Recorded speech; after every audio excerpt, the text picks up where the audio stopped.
جو ہے ایک مسجد میں ایک حافظ صاحب نماز تراویح پڑھانے کے لیے گئے. حافظ صاحب نے کہا کہ دیکھو بہت محنت لگتی ہے تراویح پڑھانے میں، نیچے کا پسینہ اوپر اتر جاتا ہے.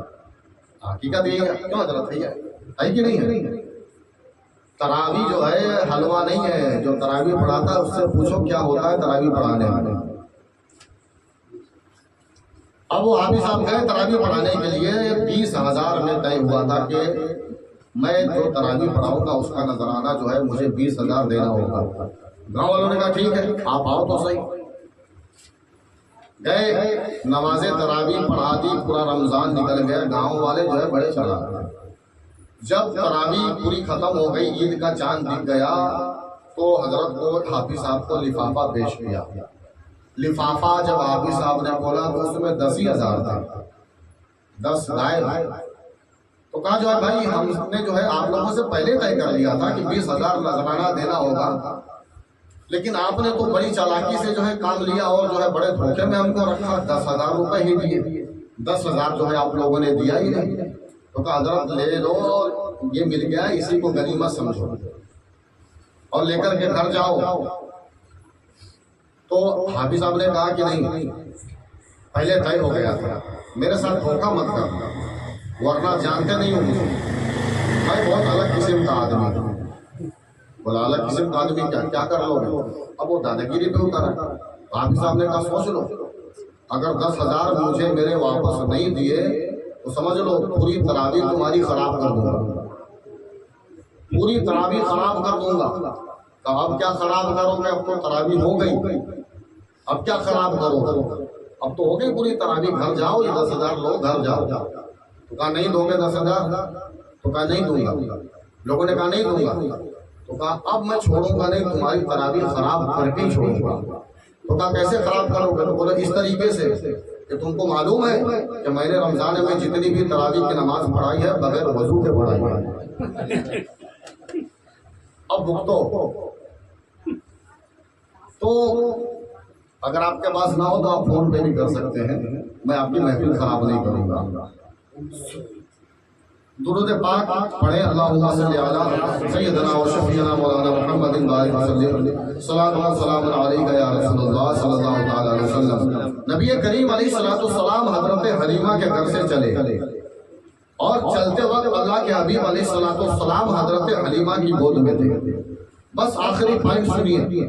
نبی پاک علیہ السلام حضرت حلیمہ کی گود میں تھے. اللہ کے حبیب علیہ السلام کو حضرت حلیمہ کبھی کاندھے پہ بٹھاتی، کبھی سینے سے لگاتی، کبھی یوں ہاتھوں میں لیتی، لیکن کبھی نبی کو زمین پر نہیں اتارتی. نبی کو زمین پر نہیں اتارتی تھی. میرے آقا عرض کرتے تھے، فرماتے تھے ماں مجھے اتار دے، میں پیدل چلنے کے قابل ہوں، مجھے اتار دے، میں پیدل چل سکتا ہوں. حضرت حلیمہ کہتی تھی اے بیٹے محمد میں جانتی ہوں کہ تم پیدل چل سکتے ہو، لیکن اگر تمہارے پاؤں میں چھالے پڑ گئے تو تمہاری ماں آمنہ کو میں جواب کیا دوں گی؟ تمہاری ماں آمنہ کو کیا جواب دوں گی؟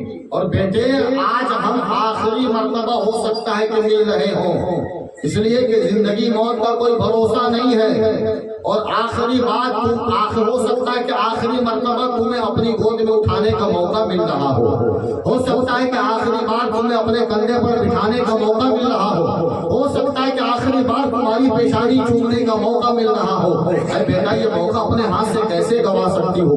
نبی کو زمین پر نہیں اتارتی تھی، کندھے پہ لے کر کے، گود میں لے کر کے، سینے پہ لگا کر کے حضرت حلیمہ چل رہی ہے. چلتے چلتے جب راستے سے گزر ہو رہا تھا، کہیں سے رونے کی، چیخنے کی، چلانے کی آواز آئی. حضرت حلیمہ نے جو ہے رک کر کے ادھر ادھر دیکھا، کوئی نظر نہیں آ رہا تھا. کہا بیٹے محمد آپ کو کوئی آواز آ رہی ہے؟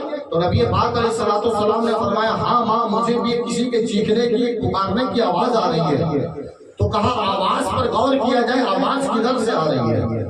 نبی کریم علیہ السلام نے اس پہ غور کیا اور اللہ کے حبیب نے فرمایا ماں ادھر سے آواز آ رہی ہے. پھر جو ہے نبی پاک علیہ السلام حضرت حلیمہ نے نبی پاک علیہ السلام کو لیا اور اس طرف چل پڑی جدھر سے آواز آ رہی تھی. نبی پاک علیہ الصلوۃ والسلام حضرت حلیمہ کے ساتھ میں ہے، اور جب آگے بڑھی تو دیکھا کیا کہ ایک کنواں ہے، راستے میں ایک کنواں ہے، اور کنویں کے کنارے پر بیٹھ کر کے ایک عورت رو رہی ہے، چلا رہی ہے، کہہ رہی میں لٹ گئی، میں برباد ہو گئی، میں ہلاک ہو گئی۔ حضرت حلیمہ پہنچی، اس کے قریب پہنچ کر کے کہا بہن کیا ہوا، آخر کیوں اتنا رو رہی ہے، کنویں کے پاس بیٹھ کر کے کیوں آنسو بہا رہی ہے؟ تو اس عورت نے کہا کہ میں کیا بتاؤں، میں اپنے بچے کو لے کر کے آ رہی تھی، میرا بچہ پیاس کی وجہ سے پریشان ہو رہا تھا، اور میں نے دیکھا کہ یہاں پر ایک کنواں ہے، میں نے سوچا کہ میں اس کنویں سے پانی نکال کر اپنے بچے کو پلا دیتی ہوں تاکہ میرے بچے کی پیاس بجھ جائے۔ میں پانی نکالنے کے لیے رسی تلاش کرنے لگی، میں ترکیب ڈھونڈنے لگی، اتنے ہی میں میرا بچہ کنویں کے قریب گیا اور کنویں کے اندر گر گیا، لہذا میرا بچہ کنویں میں ڈوب گیا، اسی وجہ سے رو رہی ہوں، پریشان ہو رہی ہوں، اس لیے کہ میرا اکلوتا بچہ تھا، میرا اکلوتا بیٹا تھا، اس کے علاوہ میرے پاس کوئی اور اولاد نہیں ہے، لہذا اگر یہ آج مر گیا، اس کا انتقال ہو گیا تو میں کیا کروں گی، کس کے سہارے زندگی بسر کروں گی، کس طریقے سے اپنی زندگی گزاروں گی، لہذا اسی وجہ سے میں رو رہی ہوں۔ حضرت حلیمہ نے جب دیکھا، کنویں کے اندر جھانک کے دیکھا، کنواں بہت ہی زیادہ گہرا تھا، کنویں کا پانی بھی معمولی سا نظر آ رہا تھا، وہ بچہ نظر نہیں آ رہا تھا۔ حضرت حلیمہ نے نبی پاک علیہ الصلوۃ والسلام کی طرف دیکھا اور دیکھ کے کہا بیٹے محمد اب کیا ہوگا؟